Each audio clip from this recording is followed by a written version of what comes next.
هذا بوضح لكم الحجر كاملة. هذا المكان اللي تحدثنا عنه في المقطع الأول. هذا من هنا كأنه هذا الشرخ الثاني.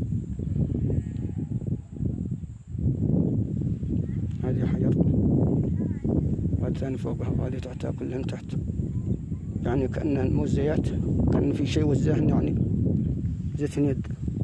هذه هنا وهذا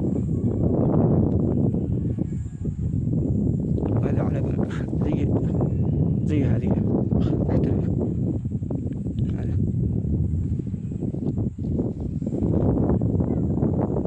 الحجارة الثانية ما فيها ولا أي شيء،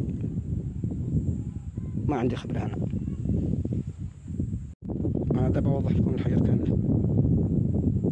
هذا المكان اللي تحدثنا عنه في المقطع الأول. هذا من